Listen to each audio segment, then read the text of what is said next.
Bienvenue mes appétitiques dans Happy Coaching.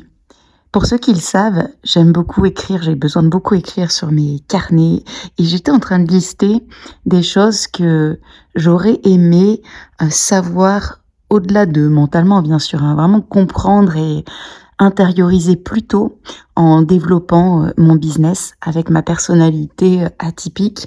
Et j'en ferai des posts sur les réseaux sociaux, mais je vais vous en partager 5 que j'ai écrites et qui peuvent beaucoup vous aider si vous aussi vous développez un projet, une entreprise et que vous avez aussi ce côté visionnaire, leader, atypique.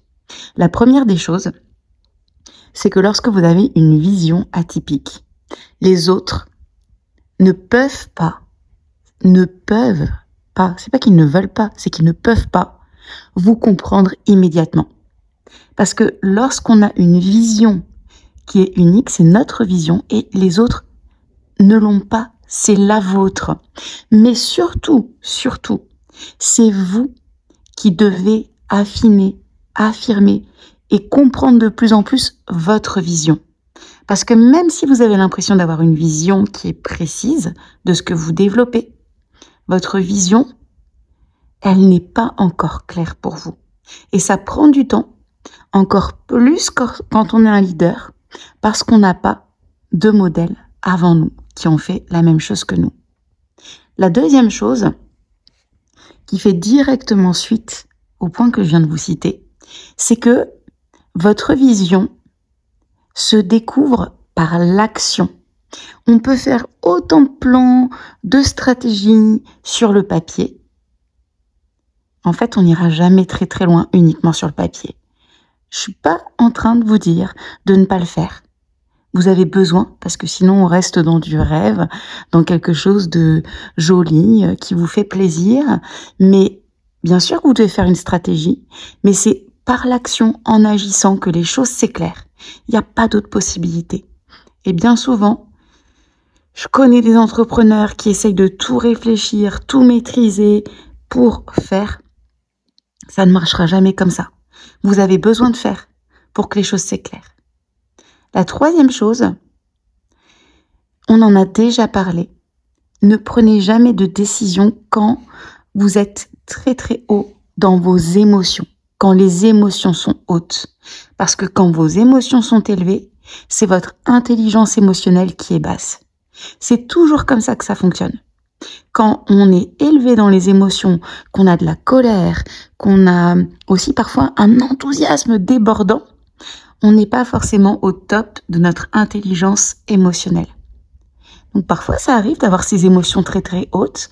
Dans ce cas, repoussez la prise de décision et attendez que l'émotion élevée soit redescendue. Le quatrième point, c'est que lorsque vous avez l'impression que les portes que vous cherchez à faire ouvrir ne s'ouvrent pas, qu'elles restent closes, qu'elles restent fermées, ou même qu'elles semblent se refermer alors que vous pensiez que c'était en train de s'ouvrir, mon conseil d'entrepreneuse aguerrie, c'est que c'est dans ces moments-là que vous devez tenir bon plus que jamais. Et dans ces moments-là, vous devez volontairement mettre de côté, mettre au congélateur vos pensées. Parce que lorsque vous avez l'impression que toutes les portes, boum, boum, boum, boum, boum, boum, se referment les unes derrière les autres, c'est vraiment pas le bon moment pour juger. Honnêtement, rappelez-vous de ça. Parce que quand vous avez l'impression que toutes les portes se referment, qu'elles ne s'ouvrent pas, ou que vous vous dites « Waouh, ça y est, celle-ci va s'ouvrir enfin !» et qu'elle ne s'ouvre pas, ou qu'elle s'entrouvre et qu'elle se referme, je vous assure que dans ces moments-là, vous ne devez pas écouter vos pensées. Parce que vous n'êtes pas un bon juge. Et c'est là que vous devez tenir bon. Parce que derrière, il y aura une porte qui va s'ouvrir. Et le cinquième et dernier point que je vais vous citer pour en tout cas pour cette séance, et je crois que c'est un des plus importants, surtout lorsqu'on est dans le développement et que votre entreprise, votre activité n'est pas encore au stade que vous aimeriez. Vous n'êtes pas votre entreprise. Tu n'es pas ton entreprise. La distinction entre les deux est juste vitale. Et lorsqu'on est un apitique, on est tellement entier dans ce qu'on fait. Parce que oui, quelque part, on a tendance à dire « mon entreprise, c'est moi ». Mais non. Même si vous êtes en auto-entreprise, en entreprise individuelle, et que légalement, oui, légalement, votre entreprise, c'est vous. Déjà, si vous êtes en société comme moi, c'est une personne morale et vous, vous êtes une personne physique. Mais même si vous êtes en entreprise individuelle, votre entreprise, ça n'est pas vous. Et ça, vous devez comprendre que votre valeur n'est pas dépendante du succès immédiat ou pas de votre entreprise. Mais ça vaut aussi lorsque votre entreprise connaît un grand succès. Parce que lorsque ça arrive, si je lie ma valeur personnelle à celle de mon entreprise, je vais continuer à grandir avec la peur que ça s'arrête. Parce que je vais avoir la peur de perdre ma valeur.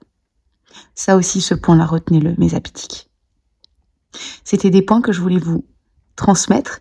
Dites-moi parmi les 5 que je vous ai cités, quel est celui qui fait le plus écho pour vous. À très vite dans Happy Coaching.